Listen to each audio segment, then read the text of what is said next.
when I was 20 years old, I had my first major movie yoga experience, and it was also my first major transformative experience of my life. I saw Fantasia, the famous Walt Disney movie from the 40s, and they had re-released it. And this was in 1970, I believe, and they re-released it. And I went to the theater.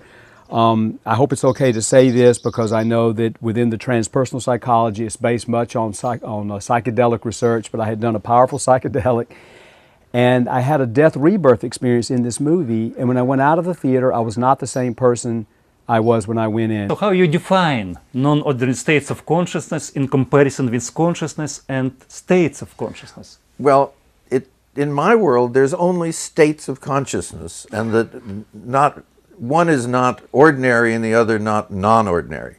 We fall into one particular state of consciousness which is useful, but it's a very small part of consciousness. A kind of bad custom. Well, it's as if on the highway you stay in only one lane, not because the highway isn't very big, but because you need to control your own small part of it. But in reality, the highway is huge and has many exits, and consciousness is huge. And so we've elected to shrink it, and we've shrunk it past where it used to be. Because when we're looking at indigenous people who are still connected to nature, they are amazed at what we don't notice, what we're unaware of, how we treat dreams as if they're not part of your living experience, how we treat even sleep as if you're not conscious, as if the brain somehow is in some other room doing something else. All of this is nonsense. I've been through the terminological wars through my whole career. And what it often comes down to is people really would like an exact definition, which is very helpful if you can get it. But I don't think you can define consciousness. See, the way I see it, consciousness does many things, and defining is one small part of the totality of consciousness. Why should the small little part be able to define the whole in any important sense? It's not democratic, at least. The other side of this, though, is that then people use words like consciousness or altered state or meditation in so many different ways that it's very confusing. My primary inspiration when I was very, very young, at 19, 20 years old, for my life work and later for Esalen Institute came largely from Sri Aurobindo, the Indian philosopher, who saw the entire cosmos as the progressive disclosure of the divine in the course of time. In that sense, he's like the great German idealists Fichte, Schelling, Hegel, or like Henri Bergson, or Teilhard de Chardin.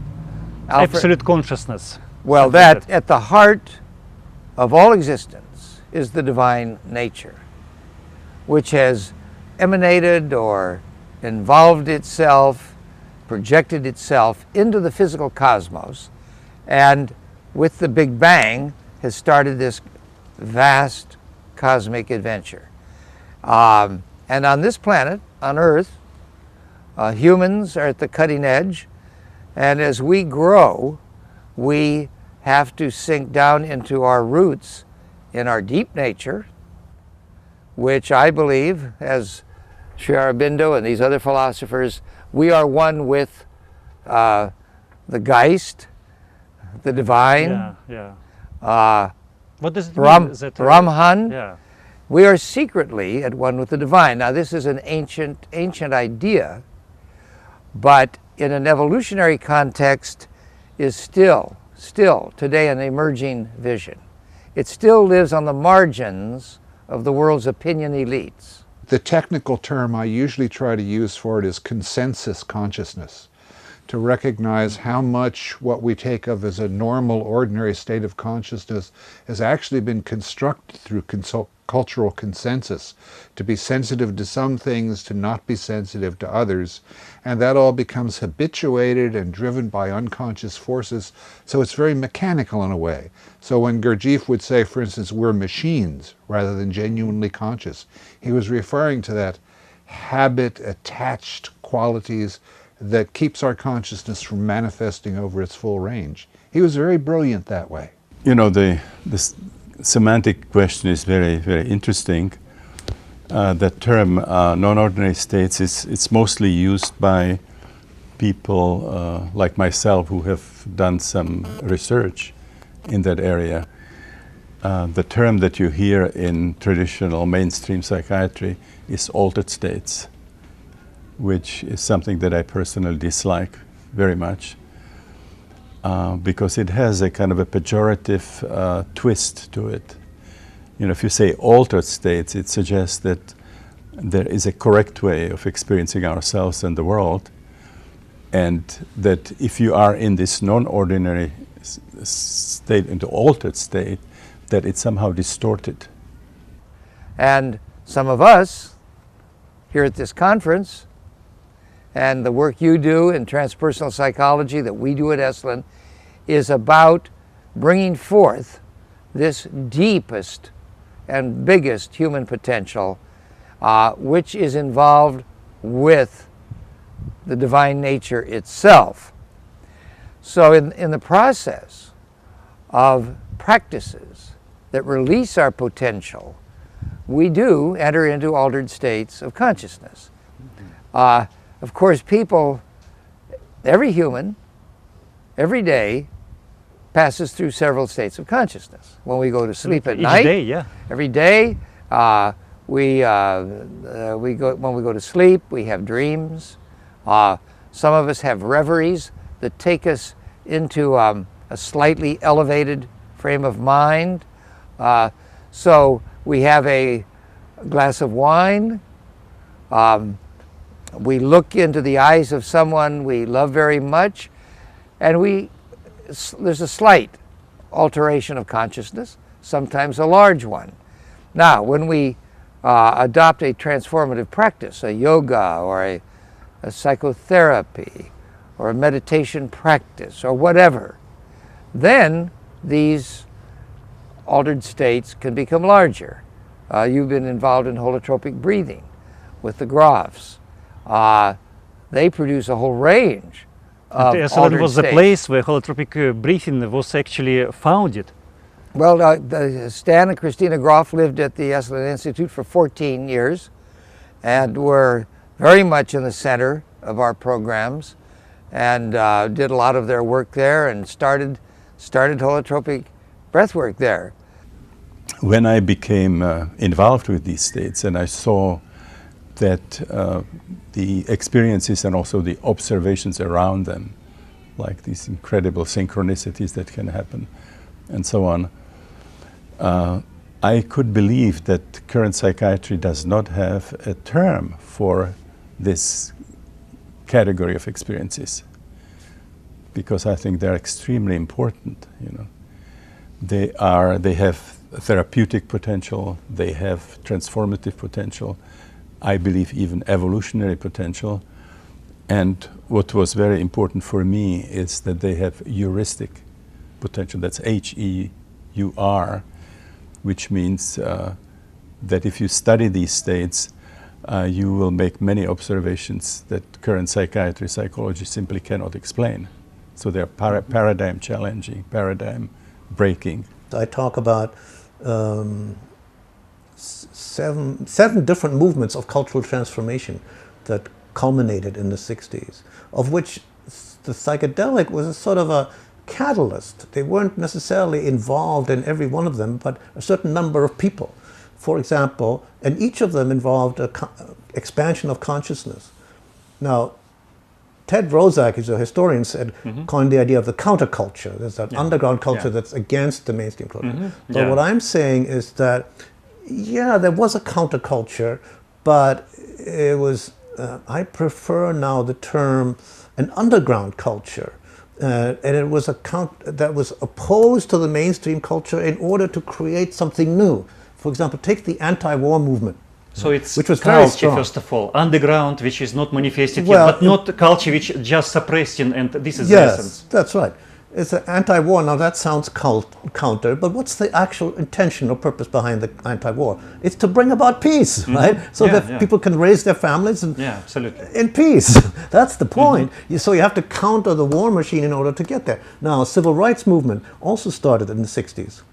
You know, very strong with Martin Luther King and the whole civil rights movement. Again, this is, of course, involved resistance to and opposition to the racism and the prejudice, especially in the South, and all these opposition movements. But here, too, the main purpose was to have equality, so that all children, not just some children, can have equal access to children. Thing. Now, same with the feminist movement. See, women's liberation, they call women's liberation. Okay, it wasn't against men, or not in the least. I mean, some people are against men, but that's not the main point. The point was to create equality. Can you tell us about the most important source from spiritual tradition for the process work? The most important source, most important spiritual tradition source, my own dreams. What moves me in the night. And now that's not a spiritual tradition, but it is in a way. Yeah. I mean, since I was 5 years old, my brother told me I write my dreams down in the morning. I always believed that dreaming knew more than people. So I decided that was my spiritual tradition, to follow dreams. Then, when I began to study Jungian psychology, and I bumped into Taoism. Yeah, it was a very interesting coincidence when you met the director of Carl Jung Institute. Yes. Yeah. Yes. You met Ricklin. Yeah. And it was the Taoism. I've always loved Taoism. Taoism is something I continuously return to. And what I like about it is the Tao can't be said. So, you know, while I'm all for exploring these inner states and realizing the potentials that seem to be there, I want to keep checking back as to how does this manifest in the ordinary world. You know, part of it is you have different worldviews embedded in spiritual systems. So sometimes the worldview seems to be, this world is lousy, I want out of here. Well, I can understand that. You know, I can remember the time I visited India and it was hot and sticky, and the thought of being able to go into a state of consciousness where I didn't feel any of that would seem like nirvana. But at the same time, this is where we live. And I'm interested in something like Sri Aurobindo's idea that the spirit is also evolving matter to a higher level too. So I want to go in all directions at once. But how it happens that... How did we do that? Yeah, exactly. Well, you know, where did we first make mistakes? Yeah, maybe. There's a very solid bit of work that's suggesting that agriculture is where we started to make a mistake. Because as soon as you had agriculture, you were setting yourself against nature. You were not saying to the animals, please, spirit of the animals, be kind enough to allow some of my people to eat some of your people. And, of course, I know that some days some of your people, the animals, will be eating some of my people. So it was a cooperative arrangement. And similarly, when you are living on wild plants, you have to care for the spirit of the plants so they will become visible to you. There's a wonderful way in which people find peyote. Peyote is really very difficult to see. It's a little tiny plant and it looks a lot like the dirt. But the way you find peyote is you eat a little peyote, and then the spirit of peyote says, all right, you seem like an acceptable human being. I'll show you where the peyote is. And then when you walk around, the peyote will start to glow because you are in touch with the state of consciousness of the peyote. So we're really talking a very different worldview, even than many in transpersonal are comfortable with, which is that there is a wide span of consciousnesses, and the question of how many can you be aware of and still function? See, each of those movements that's seemingly countercultural had, now very important, the purpose was an expansion of consciousness. Equal rights for everybody, not just for some people. You know, equal access to everyone. Now the environmental movement, say 1963, that was the same year our project was at Harvard. That was when, what's her name, the woman who wrote Silent Spring, Rachel Carson. That's generally considered the beginnings of the American environmental movement. Green Revolution, yeah. Silent Spring. And she said, Silent Spring, why is it silent? Because the birds aren't singing. And she said, why? Why aren't they singing? What's going on? You see, you ask yourself that question, then you see, well, they're not singing because the atmosphere is poisoned. And they can't get the food, you know. And no, she didn't take psychedelics, but the effect of her work was to expand consciousness. And that was part of the whole, you know, hippie thing, going back to the land, you know, getting away from pre-packaged toxic foods, you know, eating organic, growing your own, living in the land, getting away from the urban. Kind of, to some people it seems like a throwback, you know, to kind of going back. But you can see that in each of those movements there's an expanded point of view, which involves opposition only to the existing structures which are limiting. So that's the war movement, the civil rights, the environmental, the women's movement, and then there was the sexual revolution. You know, because where Kinsey had published his books on the human sexuality of the male and the female in the late 50s. And the birth control pill was invented. So for the first time, people could think about having sex, not necessarily in relationship to children. And why would they do that, you see? What are these experiences? Those would be experiences that shamans experience as a part of a kind of initiatory state that begins the career of many shamans. Spontaneous episode of a non-ordinary state that takes them on this journey into the underworld, where they experience great challenges, you know, trials, a lot of suffering, and typically death and following rebirth. And during these states, they also heal themselves. Typically, the anthropologists talk about shamans as being wounded healers. They heal emotional problems, psychosomatic problems, in many instances even physical problems.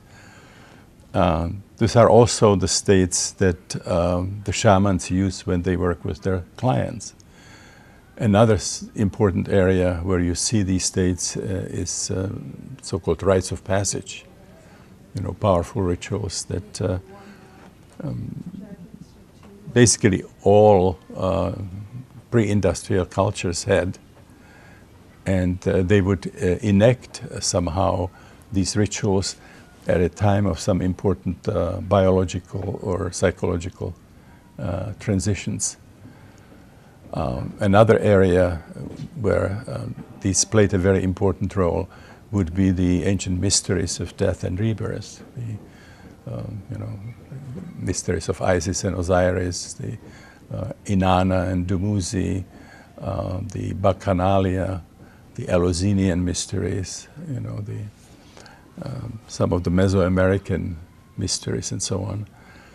And then we have also an enormous number of practices inducing these states which occurred in the context of the great religions. So this would be the experiences of the Christian mystics, of the yogis, of the Taoists, of the Kabbalists, the Hasidic Jews, and so on.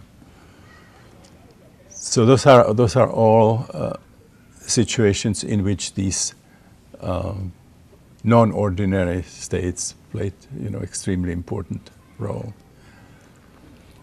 Now, since I was aware of the fact that these are extremely important, I felt that we should have a special name for it, and it simply was not part of psychology and psychiatry, so I started calling them holotropic. The holotropic perspective is very, very simple. You have this principle of what we call the inner healer, that there is a power within every human being that moves us, is always moving us toward wholeness. And then the breathing practice that we do, and there are thousands of ways to contact this deep inner healing perspective, but what we do in holotropic breathwork, of course, is use the breath.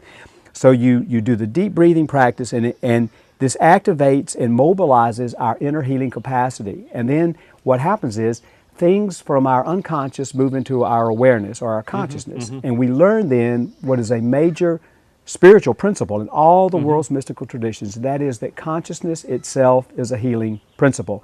Awareness itself is transformational. So, in Vipassana, the Buddhist practices, all types of meditations know this. You have to become aware of something. Even traditional psychology knows this. You have to become aware of something before you can heal.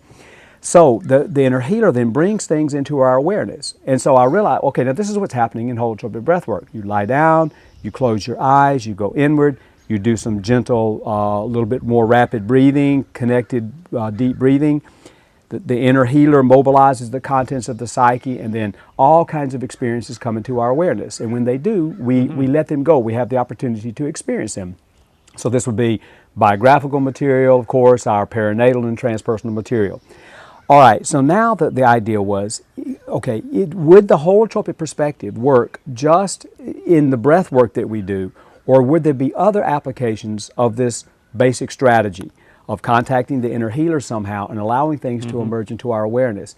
And I realize this is exactly what happens in movies. So that if you watch a movie, you're not closing your eyes and going inward, but then you are engaging with what's on the screen, and still you are mobilizing your own inner healing capacity. Physics isn't complete enough yet. Yeah. So let's add some more things to it. And what do you think physics ignore? Physics ignores the nature of the observer. So I am looking at something, or you are looking at something, or Amy is looking, or I look at Amy.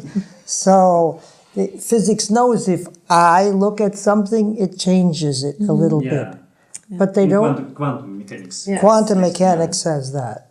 But it doesn't really know much about how that happens and the dreams and dreaming that connect us. It ignores everything. It says, for example, I have one finger. Yes. Or I have two fingers or three. But it doesn't say what's the nature of that finger. How does it feel to have a finger? Those kinds of qualities Einstein and others ignored, and that was good to ignore it to begin with. But now physics is far along. It should enough to begin to open up to the feeling qualities and the dreaming behind what we feel about the stars. We know there's stars and the moon is over there. Now, what do I feel about the moon?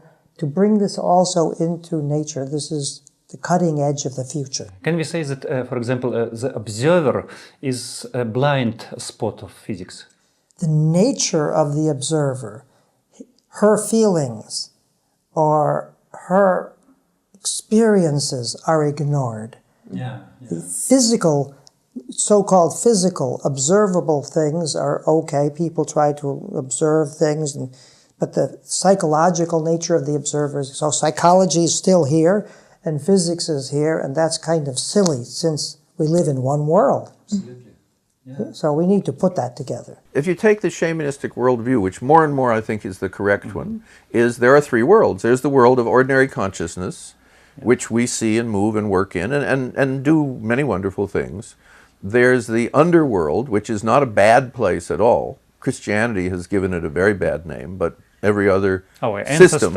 Ancestors, yeah. As far as we know, there's a lot of important energies that can be found in the lower world. And then there are energies and beings and ways of thought that can be found in the upper world.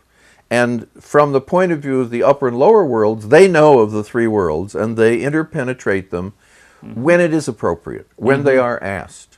What the shamans say, there are spirits who simply like to be helpful. And you think, well, how could spirits like to be helpful to human beings? And you think, well, I know human beings that like to be helpful to human beings. Why would it be different in some other realm? So that's a worldview in which there is a lot more going on at any given time. And so when people talk about a coincidence, what they're noticing is it's out of their ordinary reality. It's out of their ordinary theory of what's possible. But since it happens so often, then you have to ask, are there other forces?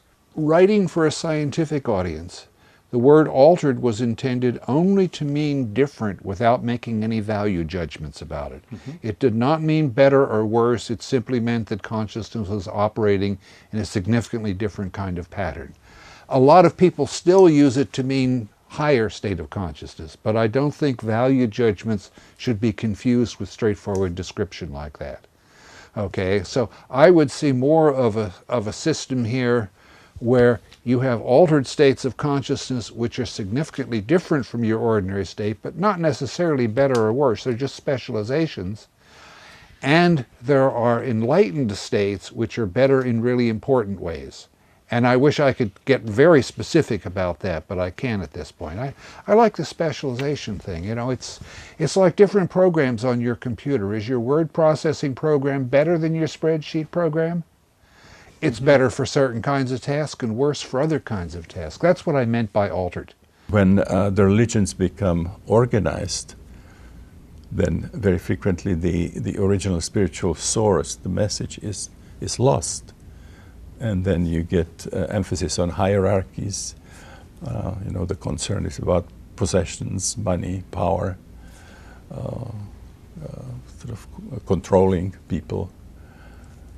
And you can have a religion that has absolutely no spirituality in it. On the other hand, you can be very spiritual without being associated with any specific religion. So what happens in these holotropic states, I think what's very important is that if you go somehow all the way into these experiences, the message will be mystical, will be sort of all-encompassing, will be universal. It will not be sectarian, you know, it will not be competitive in any way. Going back to the early stage of human culture, shamanism, the rise of world religions, Right. and Middle Age Right. and modern time. What was and what is the meaning of non-ordinary states of consciousness? For example, in shamanic culture and in world religion. Well, it depends. The meaning always depends on your point of view, you know, and the system out of which you come, the tradition out of which you come. For example, for developing... we create the meaning. We create the meaning. Yeah. We recognize it, of course, and we create it and relating it to What was the role of non-ordinary states? But see, it's in interesting. shamanism, for example? In shamanism, you know, that's one of the contributions. I've learned a tremendous amount through my affiliation, friendship with Michael Harner. And there also is a recognition of other realms of reality or other realms of consciousness. But you have to say consciousness and reality, because it's not just in your head. So that actually exists, you see. And the shamans take that for granted. They start with that. It's not a non-ordinary state. That's why sometimes people say non-ordinary, and some of the native people I've talked to, they say, well, we don't like that term, because to us what you're calling non-ordinary is ordinary. Yeah, sure. That's why in my book, you know, Mind, Space and Time Stream, I discuss this issue of altered states. I also don't like the term altered state anymore, because what I found, I didn't know why, and people have always suggested other terms like alternate or non-ordinary. Expanded, holotropic, Yes, modified in Germany, for example. Right. Because altered somehow universal. suggests, like when you alter, you know, an animal, it's castration for one thing, and it suggests some kind of norm from which the thing is altered.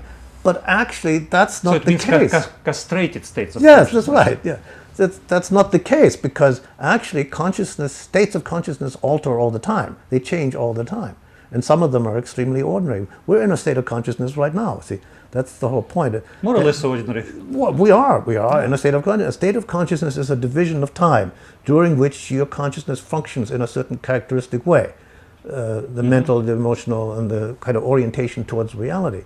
And it has a certain duration of time. For example, the waking state starts when you wake up and ends when you fall asleep. And then the yogis and Buddhists recognize 4 or 3 ordinary states that we cycle through all the time, 24 hours a day, every day of your lives, non-stop. The waking state, the sleeping state, the dreaming state, and the meditative state. Modern scientific research is revealing a lot, not everything by any means. It's still a beginning art to how to do research on what's happening in meditation. But it shows, for example, the changes in brain waves in blood pressure, in hormonal hormonal changes, etc. So many of these esoteric scriptures were kept secret from most people. But starting in the 50s and 60s around the world, suddenly the Upanishads are published in dozens of translations. You know, the Kabbalah, which was kind of a secret thing. Suddenly all of these things are being discussed and opened up. Thousands, now hundreds of thousands of people practicing these things.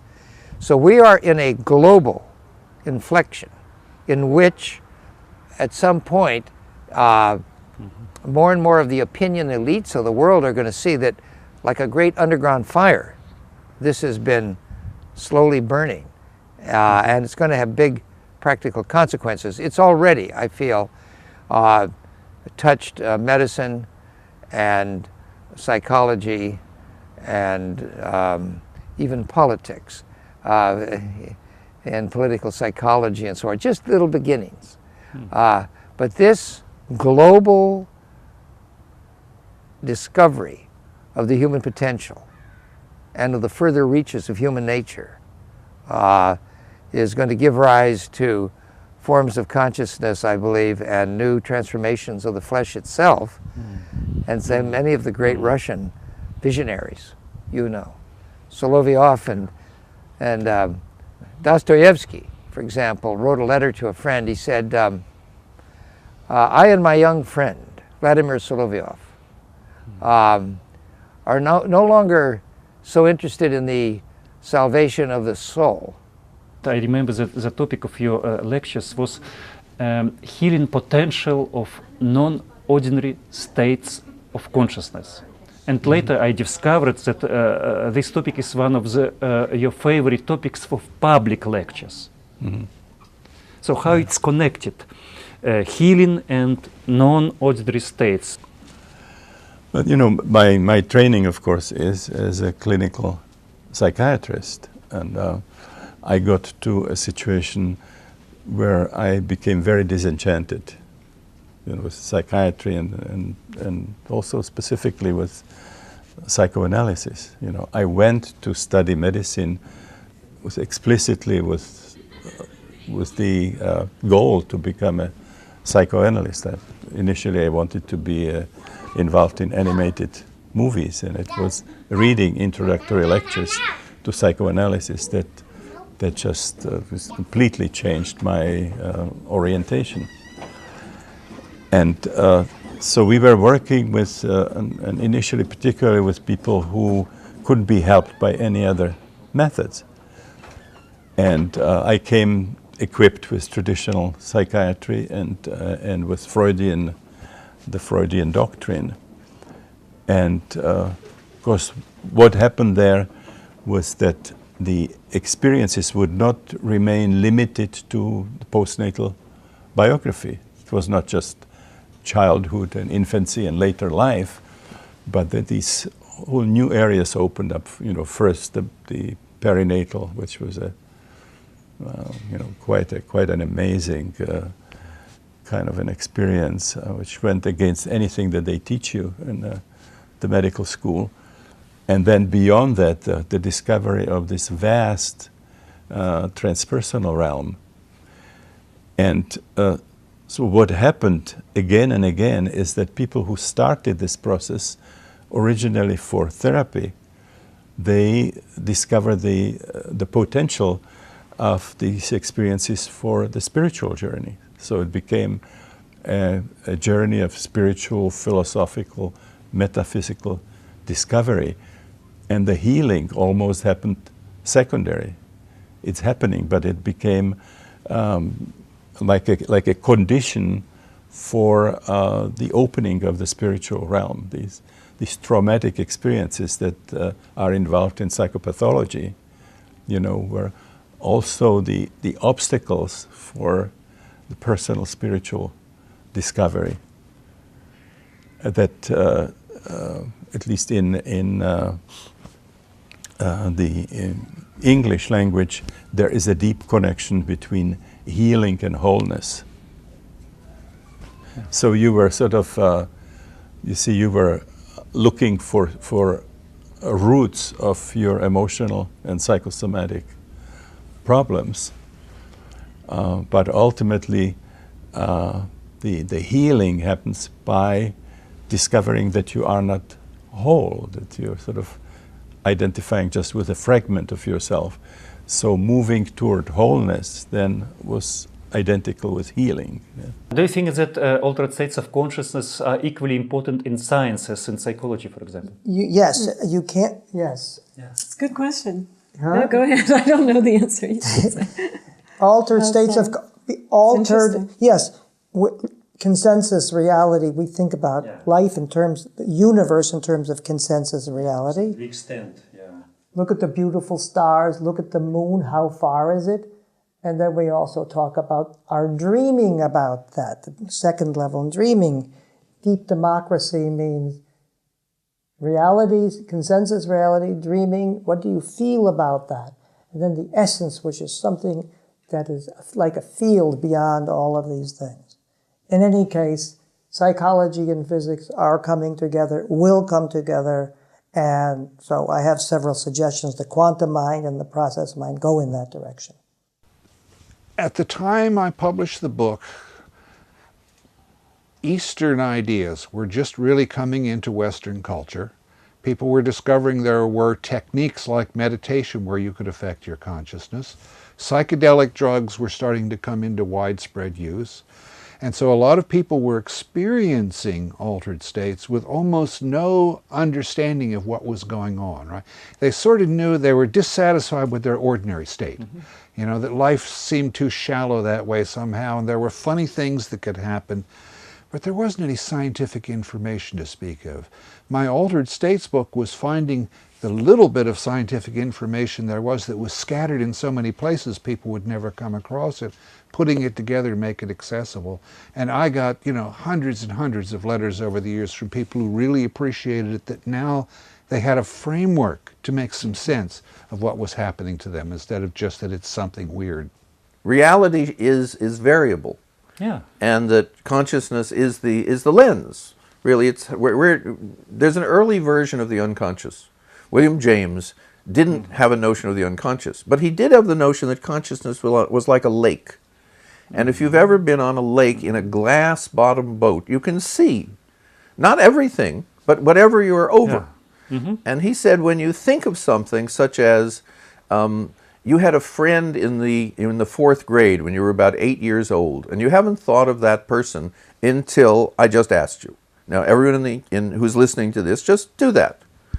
And what you'll find, almost all of you will either come up with a friend instantly, or you'll begin to have memories of your time when you were about 8 years old, which in our educational system is about fourth grade.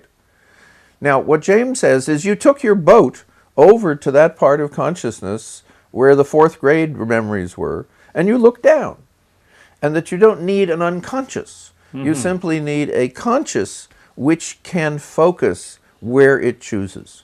Have you ever met people who you think are enlightened? Well, I've met people who have a deep understanding of it. Again, I don't use that word. I don't believe there's suddenly a person is now enlightened. Not suddenly, but finally. But finally, at some extreme states. Well, I have not met anyone that would be, say, like Ramana Maharshi. Now, Ramana Maharshi, you know, people said they would come from around the world to be near him. You know, just watch him read the newspaper, and you would feel the influence. I've not met anybody with that kind of transmissive power to be able to just living in Brahman so deeply every instant. So no, I have not met anyone like that, but you can read about Ramana Maharshi, but you could argue that he had not brought that realization down into the body itself. Sri Aurobindo was attempting to do that. He was trying to bring, as he put it, the supermind, the next stage, down into the flesh and into our personal relationships. That's an aspiration. So enlightenment in that very ultimate sense is still an aspiration for the world. But we get glimpses. All of us can get glimpses. So does it mean that you are not enlightened? for example? Are you enlightened? Me? Yeah. Not in that ultimate sense of no, but I've had these moments, and I know I have a deep sense that Atman is Brahman, and if I sit for a while, I can experience it more deeply, and if I sit for a couple of hours, then I'm back into a greater depth. That's my state of development. But so to say I'm enlightened, Vladimir, that I find that or anyone, they're an enlightened person. I find that to be a tricky and often misleading way to describe things. People have moments of enlightenment, and we are exploring into something. But we have to be careful, I think, saying this one's enlightened. I've had a lot of, I've met a number of gurus who everyone, the disciples said they're enlightened, but their behavior over time didn't look very enlightened to me. I mean, I don't want to name any names, but I think we have to be careful with this kind of ultimate naming. Absolutely. We're all in process. We're in this together. And some people have tremendous openings, and you can learn from them. We know that the things that connect us come from this essence level. We call it the essence level. There's the process mind level. The process mind is the mind in back of. There's a sort of mind in back of the universe. Mind in back of the field that we're in. Physicists like Hawking and Einstein and others, I won't go into the names, jokingly speak about the mind of God. That means nature, behind all that happens, is somehow the mind of God. Einstein said, tell me God's thoughts, the rest are details. So the process mind is an attempt to go down deep, not just in physics, but to bring together physics and psychology. The idea of the self in psychology is a kind of unifying principle, together with God ideas in the spiritual traditions, the monotheisms. God is everywhere. They say that's omnipresent, omniscient, meaning I see it, I know it, I understand it. Omnipotent, I don't know about, but it means powerful everywhere. So it brings together, these are unifying field ideas in these various traditions. Or in organizations, people say, what's the system mind? And we're saying this is terribly important to go down deep into your process mind, the deepest part of yourself. We don't care what you call it, really. Get as deeply as you can to that place that creates dreams and that's beyond the opposites, so that you can facilitate stuff. For us, enlightenment is about practical life. Can you facilitate a street fight? That's important. Can you facilitate political situations, what have you? This is where we'd like the whole human race to be heading. I think, should I say we? I better speak for myself. I think it's we, but you can say what you want. I think that we human beings were born with lots of intelligence, but we don't know enough yet about relationships. I'm not in a rush, but I would like it anyhow to happen a little. Learning to get to your deepest self, to facilitate the different parts of things. How creativity is connected with the idea of enlightenment? Oh my God. Can it help, for example? Oh my God, that's a good... Wow, how great. That blows my mind to pieces. Perfect. I have to think. That's perfect. For example, you can use creativity, you can invest your creativity to get more creativity, and what you will get finally? That's right. I think that's a great question, Vladimir. I really have to think about it for a while. But I don't know the answer, but what comes to me when you just spontaneously is that if you get down to this source that we're calling the process mind, then you're like, for me, that's a kind of state of enlightenment, a momentary state of enlightenment. Let's say that you're open to whatever is trying to flow from whatever direction. And then little sounds, little images that you see, they're like coming from the larger field, I would say, from this larger source that we all share. And then you can bring that up, you're kind of bringing that state into reality. For me, that would be a moment of enlightenment, at least, when I'm able to do that. Then I go back to being an ordinary person, which is okay too. For us, we say that's normal to be like ordinary and you have problems and you're constantly working on things. And then there are other moments when you can let go and find these creative elements that let you also flow with all those problems in everyday life and make something create out. Can you summarize your 55 years of exploration of non-ordinary states? Well, you know, I became very, very interested in all the new information that was coming out of these states and the implications that they would have for theory and practice of, you know, psychiatry, psychology, psychotherapy. And I believe if somehow this research focus can now be oriented to these holotropic states, that it would ultimately lead to a revolution in psychology and psychiatry that in its nature and scope would be really comparable to what happened in physics in the first 3 decades, you know, when there was the movement from Newtonian physics first to the theories of relativity, and then to quantum physics that even Einstein himself was not able to accept. It was so radical. The existence of altered states is a little bit enlightening in itself. When you don't know that there are any altered states, when you think that your ordinary state is all that there is, you just saw my social conditioning in action as I gestured toward the brain when I talked about our ordinary state. Sorry, theoretically I don't mean to do that, but it's a habit.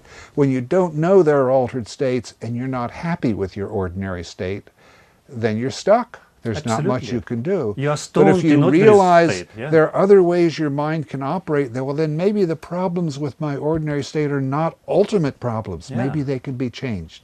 So just knowing there are alternatives can be liberating to people. I'm beginning to feel that may be a more useful model. Yeah, Because then there again are not non-ordinary states. There are unusual states, rare states. Just as one wouldn't say that expensive caviar is a non-ordinary food, but it's a rare food. Yeah, But it exists, and no one would ever say, well, I don't believe in that, because I've not eaten it. Why do we need now altered states of consciousness?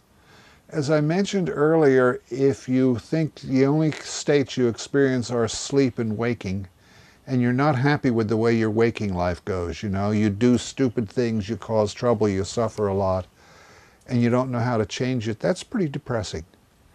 Once you know there are altered states, it's a lesson that your mind doesn't have to function in only this one habitual pattern. There are other possibilities. Right there, that's a liberating idea. If you then go on to develop that, to develop the actual skills of some particular altered state of consciousness, that's getting even more specific. Basically, like anything else, anything can be misused. People can basically die of too much salt, of too much water, of too much sun, but salt, water, and sun are very good things. Psychedelics can be used trivially or well. It's a little bit like you can go to Paris and you can then find American food at an expensive supermarket, and you can exist in Paris on American food.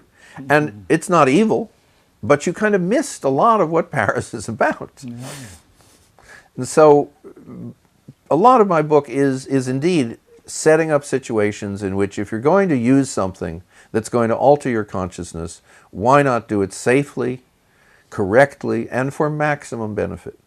That these substances are extraordinary, and as you pointed out, there may be some salad condiments that are equally extraordinary.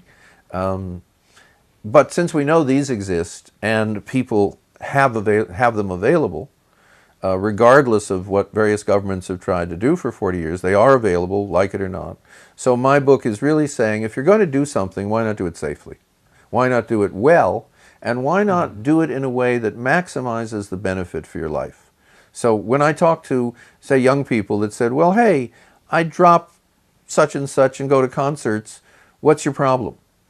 And what I'm saying is, I'll just tell you a little bit of data. I'm a scientist, which is we asked the first 100 people that we worked with intensively with a high dose and a very safe setting, how important was this experience? And of the 100 people, 78 said it's either the most or one of the most important single experiences in my life.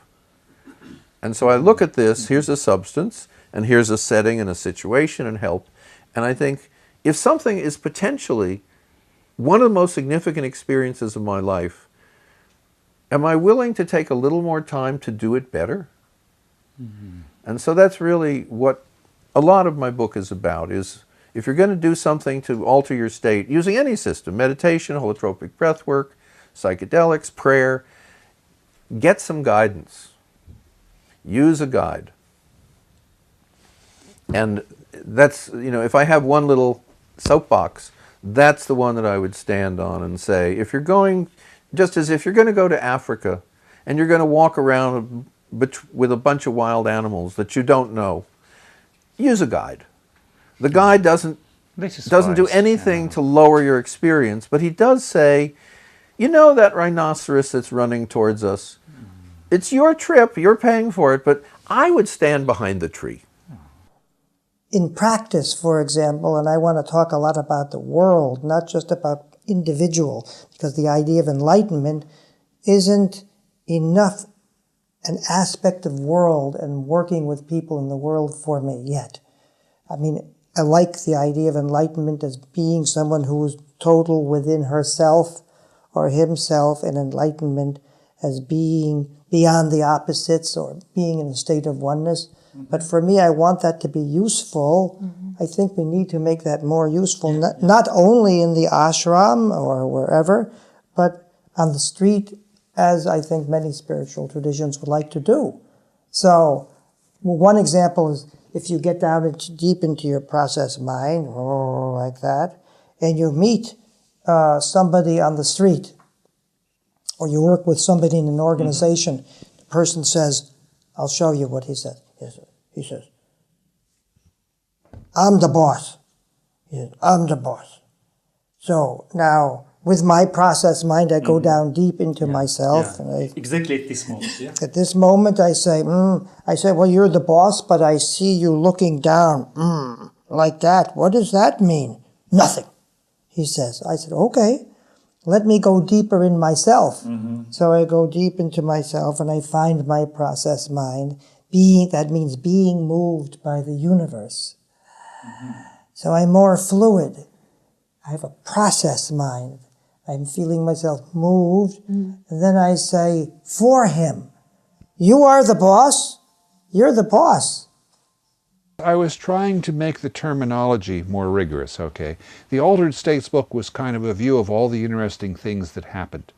The States of Consciousness book was my systems approach theory as to what it meant to be in an altered state, how to induce altered states, things like that. I learned, incidentally, that you should never publish two books with very similar titles, because if people have read the one, they think they've read the other. You know, this will probably be a very American joke, but people say I should have called the second book, Son of Altered States, or Altered States Strikes Back, right? Steve will find that very funny, I'm sure. It's like the Hollywood sequels. See, I was a radio engineer before I got into psychology, so I was used to dealing with complex systems. And I realized that when you're talking about a change in state of consciousness, there are a lot of aspects of consciousness that shift their pattern of functioning. And I recognize that complexity, but most people want simplicity. You know, like Roland Fisher's wonderful approach, for instance, as if all altered states could be simply a matter of how active the reticular formation is. I don't think you can do a one-dimensional change and account for it. So this was a way of trying to account theoretically for what states of consciousness were, particularly how you induce states like that. And I introduced the term discrete altered states of consciousness to try to make it clearer that I wasn't talking about just more or less, okay?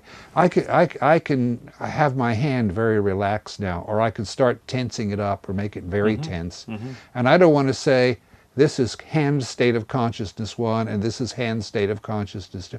This is all changes along a continuum.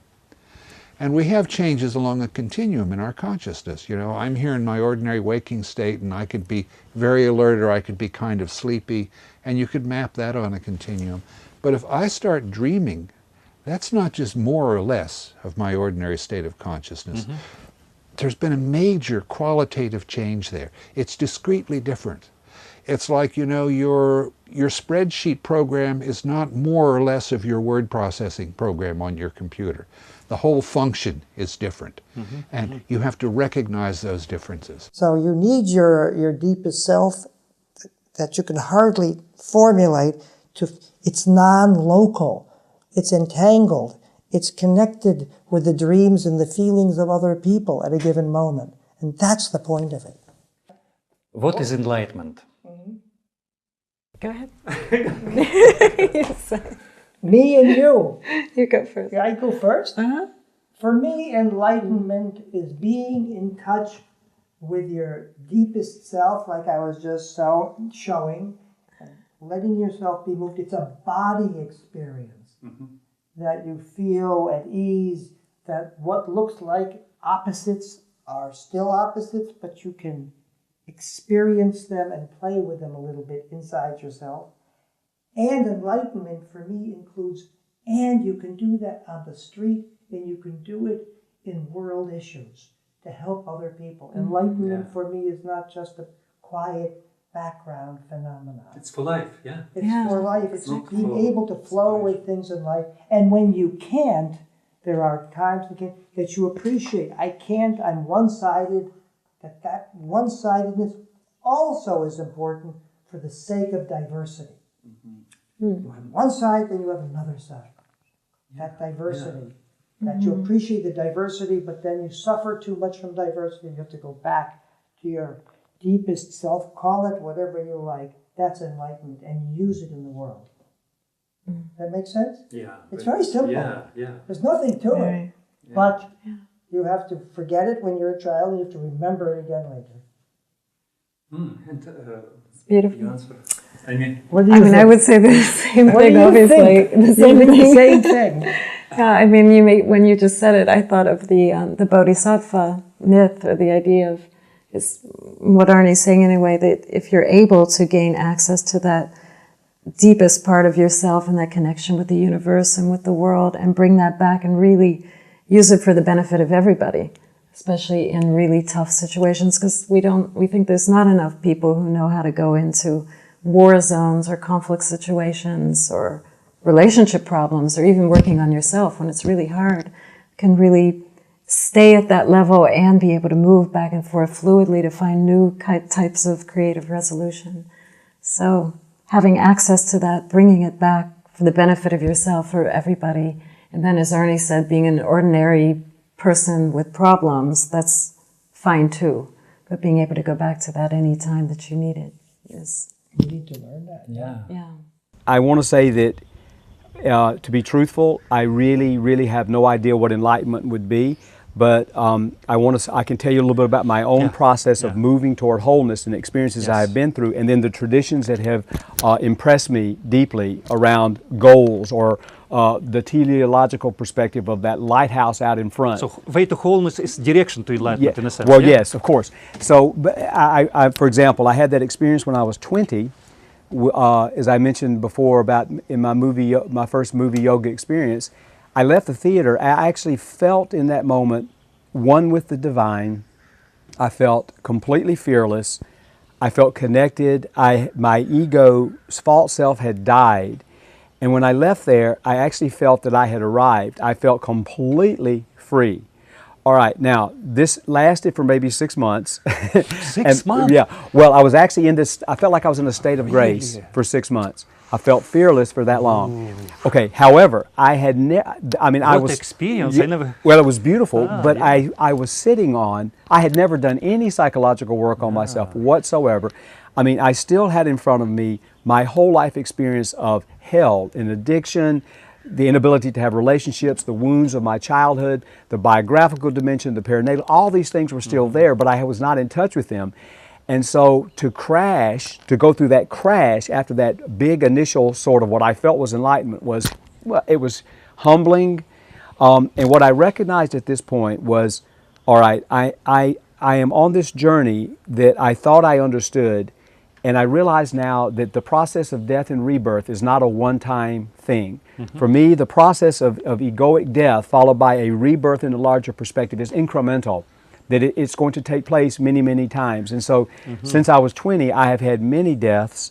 The only difference is that, now I am more open to the fact that this is just one more horizon line. Enlightenment is an awareness that you are not limited in space and time, and that furthermore that the you that is not limited is a somewhat unimportant part of the larger system of which you're a part. The way I like to talk about it is, before Enlightenment, Jim Fadiman is a very interesting person.